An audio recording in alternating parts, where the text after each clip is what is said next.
સિદ્ધપુરમાં search operation Rathyatra પહેલા ગુજરાતમાં આતંકી ષડયંત્ર લઈને સૌથી મોટા ઓપરેશનનો પર્દાફાશ થયો છે। ગુજરાત એટીએસ અને મધ્યપ્રદેશ એટીએસની સંયુક્ત કાર્યવાહીમાં પાટણ જિલ્લાના સિદ્ધપુરમાં મેગા સર્ચ થયું। પ્રતિબંધિત આતંકી સંગઠન જૈશ એ મોહમ્મદ સાથે સંકળાયેલા શંકાસ્પદ ઇસમોની ધરપકડ ડિટેક્શન બાદ સમગ્ર નેટવર્કને ઉખેડી નાખવા એટીએસે કમર કસી નાખી। શું થયું છે આજે આવું જોઈએ, જાણીએ, સમજીએ।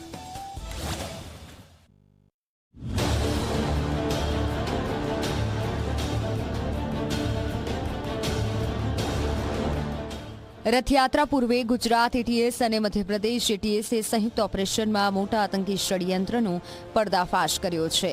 પાટણ જિલ્લાના સિદ્ધપુરમાં સ્થાનિક પોલીસ સાથે મળીને વિવિધ વિસ્તારોમાં કલાકો સુધી સઘન સર્ચ ઓપરેશન ચલાવવામાં આવ્યું। આ કાર્યવાહી દરમિયાન વધુ 5 જેટલા શંકાસ્પદ ઇસમોને ડિટેઇન કરવામાં આવ્યા હોવાનું સામે આવ્યું છે। એટીએસ દ્વારા સંપૂર્ણ માહિતી આપ સૌ લોકોને ઓફિશિયલી આપવામાં આવશે। ગુજરાત એટીએસ એ પ્રોએક્ટિવ કામ કરતી સંસ્થા છે। ટૂંક સમય પહેલાં જ ગુજરાત એટીએસે આતંકવાદી ગતિવિધિઓ જોડે જોડાયેલા એક આતંકીઓને ખૂણેથી પકડીને એટીએસના હવાલે કરવામાં સફળતા પ્રાપ્ત કરી છે। તપાસ એજન્સીઓના પ્રાથમિક તારણ મુજબ પકડાયેલા તમામ શંકાસ્પદ ઇસમો પ્રતિબંધિત આતંકી સંગઠન જૈશ એ મોહમ્મદ સાથે સંકળાયેલા હોવાનું માનવામાં આવી રહ્યું છે। અગાઉ સિદ્ધપુરમાંથી 3, પાલનપુરમાંથી 3 અને ચીખલીમાંથી 1 શંકાસ્પદ આતંકીની ધરપકડ કરવામાં આવી હતી। ત્યારબાદ તપાસમાં સિદ્ધપુર તાલુકામાં આતંકી નેટવર્ક વધુ સક્રિય હોવાના સંકેતો મળતા એટીએસે અહીં ઓપરેશન તેજ કર્યું છે। એટીએસની ટીમ દ્વારા ફરીથી અહીંયા સિદ્ધપુર પંથકની એટલે કે સિદ્ધપુર શહેરની અંદર આતંકવાદીઓને લઈને તપાસનો ધમધમાટ રાત્રિ દરમિયાન શરૂ કર્યો હતો। કેમેરામેન કે દ્રશ્યો બતાવે કે જે પ્રકારે ગુજરાત એટીએસ અને મધ્યપ્રદેશ એટીએસ દ્વારા અહીંયા સિદ્ધપુરમાં ધામા નાખી અને મોડી રાત સુધી તપાસનો દોર ધમધમતો કરવામાં આવ્યો હતો। ત્યારે ખાસ કરીને વાત કરવામાં આવે તો જે પકડાયેલા તમામ જે અગાઉના જે પકડાયેલા તમામ જે શંકાસ્પદ જે ઇસમો હતા, જે આતંકી સંગઠન જૈશે મોહમ્મદ સાથે સંકળાયેલા હતા, તેઓને લઈને આ તપાસનો દોર શરૂ કરવામાં આવ્યો છે। એટીએસની ટીમ દ્વારા જે પૂછપરછ કરવામાં આવી હતી, સીધા અહીંયા જે માલિક છે, કેવા પ્રકારની અહીંયા તપાસ કરવામાં આવી? આપનું નામ શું છે? ઉબીદુલ્લા। અચ્છા, એટીએસની ટીમ આવી હતી અહીંયા? હા અંકલ, સાહેબ આવ્યા હતા।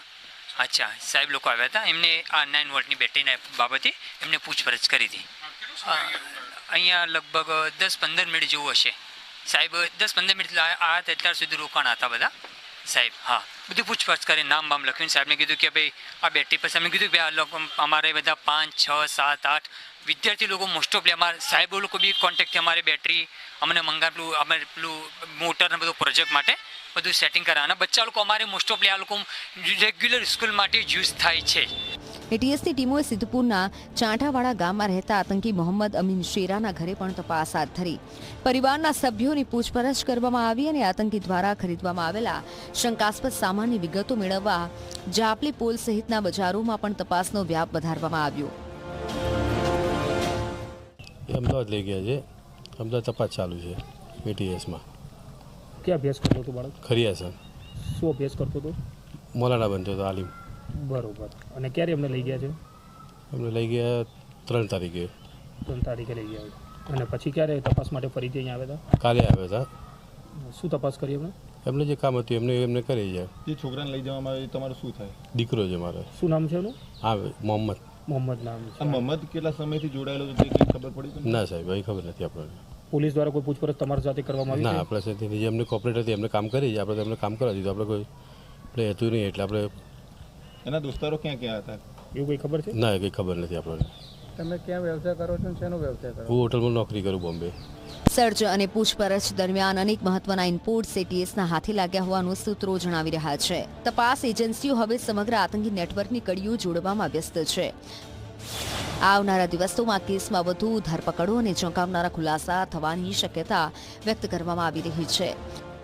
અગાઉ જે ચાટાવાડા ગામનો પણ એક ઈસમ મોહમ્મદ શેરાને એટીએસ ટીમ દ્વારા પકડવામાં આવ્યો છે અને વધુ એક ઈસમ ચાટાવાડા ગામનો હતો અને તેઓ આ નુરાની જેન્ટ્સ ટેલર્સની અંદર જ કામગીરી કરતો હતો. તેને એટીએસ ટીમ દ્વારા ખાસ બાતમીના આધારે તેઓને ઉઠાવી અને તેની પૂછપરછ હાથ ધરવામાં આવે છે. ખાસ કરીને વાત કરવામાં આવે તો આજે એટીએસની ટીમ દ્વારા સિદ્ધપુર પંથકની અંદરથી 5 જેટલા સંદિગ્ધ ઈસમોની અટકાયત કરી અને પૂછપરછ માટે લઈ જવામાં આવ્યા છે. રથયાત્રા જેવા મહત્વના તહેવાર પહેલા સુરક્ષા એજન્સીઓએ સમયસર કાર્યવાહી કરી સંભવિત આતંકી ષડયંત્રને નિષ્ફળ બનાવવાનો પ્રયાસ કર્યો છે. હવે સૌની નજર એટીએસની આગળની તપાસ પર છે, કારણ કે આ નેટવર્કના મૂળ સુધી પહોંચવા એજન્સીઓ સતત કાર્યવાહી કરી રહી છે. પ્રેમલ ત્રિવેદી, ઝી મીડિયા, પાટણ.